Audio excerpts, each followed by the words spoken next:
आपके पास pan card तो होगा ही, नहीं वो पुराने वाला नहीं, नया वाला।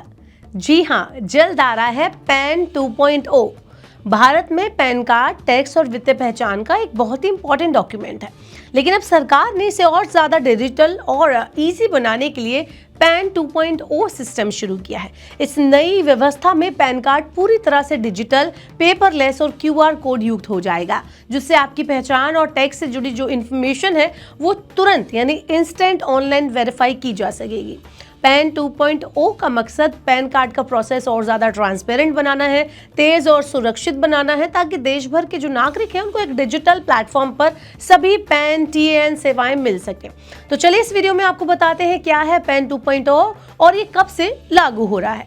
Hello and welcome to Money 9, मैं हूँ मीनू शर्मा। तो भारत सरकार ने टैक्स सिस्टम को आसान, तेज और ट्रांसपेरेंट बनाने के लिए पैन 2.0 सिस्टम की शुरुआत की है। ये एक नया डिजिटल प्लेटफॉर्म है जिसमें सभी पैन और TAN से जुड़ी जो फैसिलिटीज है वो एक ही जगह पर आपको मिल जाएगी। अब पहले कार्ड बनवाने, सुधार करने, आधार से लिंक करने जैसी सारी फैसिलिटीज ऑनलाइन और पेपरलेस आप कर पाएंगे। चलिए अब जरा बात करते हैं प्रोजेक्ट की शुरुआत और लागत की। तो सरकार ने इस प्रोजेक्ट को 25 नवंबर 2024 को मंजूरी दी थी। इसकी लागत करीब 1435 करोड़ रुपए है। इस पूरे प्रोजेक्ट को कम से कम 1.5 साल यानी कि 18 महीने में पूरा करने का गोल है। CBDT ने इस काम की जिम्मेदारी LTI माइंट्री नाम की एक IT कंपनी को दी है। अब जरा जान लेते हैं कि क्या है पैन 2.0।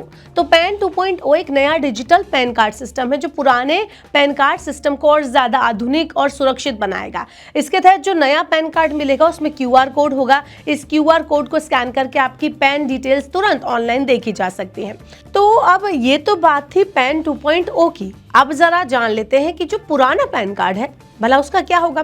तो ऐसा नहीं है कि पुराना पैन कार्ड आपका इनवैलिड हो जाएगा, पुराने पैन कार्ड भी वैलिड रहेंगे। पुराने कार्ड को नए पैन 2.0 में अपग्रेड करना भी जरूरी नहीं है। ऐसा नहीं है कि मैंडेटरी है, आपको नया लेना ही लेना है। लेकिन जो लोग QR कोड और डिजिटल फैसिलिटीज का फायदा लेना चाहते हैं वो NSDL या UTIITSL की वेबसाइट से फ्री में अपग्रेड कर सकते हैं। अरे हाँ, एक चीज और ध्यान रखिए कि 30 दिनों के अंदर आवेदन अगर आपने किया है तो उस पर शुल्क नहीं लगेगा, लेकिन 30 दिनों के बाद 8.26 रुपए की आपको फीस देनी होगी, यानी कि लगभग 8.5 रुपए। पैन 2.0 के खास फीचर्स पर अगर हम नजर डालें तो सबसे बड़ा फीचर है डायनामिक QR कोड है। नया QR कोड जिसमें रियल टाइम में पैन धारक की जानकारी आप देख सकते हैं। दूसरा जो इसमें बेनिफिट है वो है एक ही पोर्टल पर सारी सेवाएं आपको मिल जाएंगी। पैन बनवाना, सुधार करना, आधार लिंक करना, वेरिफिकेशन, सब कुछ एक वेबसाइट पर आपको मिल जाएगा। तीसरा जो बेनिफिट है वो है कि पेपरलेस प्रोसेस ये होने वाला है। कोई फॉर्म भरने या डॉक्यूमेंट जमा करने की जरूरत नहीं है, सब कुछ ऑनलाइन होगा। चौथा बेनिफिट है तेज और सेफ सेवा आपको मिलेगी, यानी कि 30 मिनट में पैन आपको मिल जाएगा और कार्ड की सिक्योरिटी भी मजबूत रहेगी। पांचवा बेनिफिट है NRI और OCI के लिए ये सुविधा है। भारत के बाहर रहने वाले जो लोग हैं आसानी से पैन 2.0 के लिए आवेदन कर सकते हैं। अब आते हैं सबसे जरूरी सवाल पर कि अगर नया पैन कार्ड अप्लाई करना चाहें तो पैन 2.0 के लिए आवेदन करें कैसे।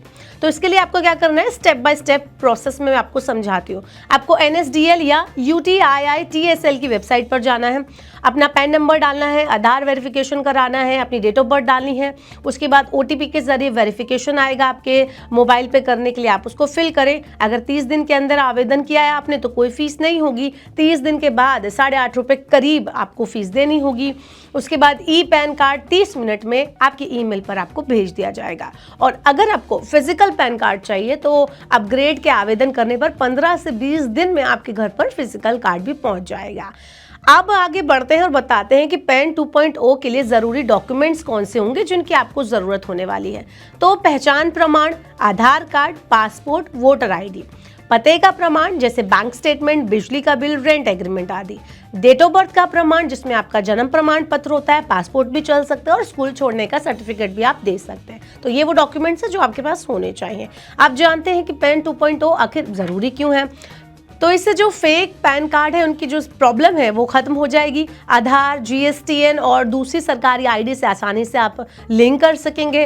टैक्स फाइलिंग और बैंकिंग फैसिलिटीज में काम तेज हो जाएगा और देश भर में एक ही डिजिटल प्लेटफॉर्म पर आपको सारी सेवाएं मिलेंगी, जिससे भ्रष्टाचार और जालसाजी रोकने में भी मदद मिलेगी। आगे बढ़ते हैं और बताते हैं पैन 2.0 अब कब से लागू हो रहा है। इसकी बात करें तो CBDT के अनुसार 2025 के मिड में पैन 2.0 पूरी तरह से लागू कर दिया जाएगा, लेकिन लोग इसकी सेवाओं का फायदा पहले से ही उठा सकेंगे।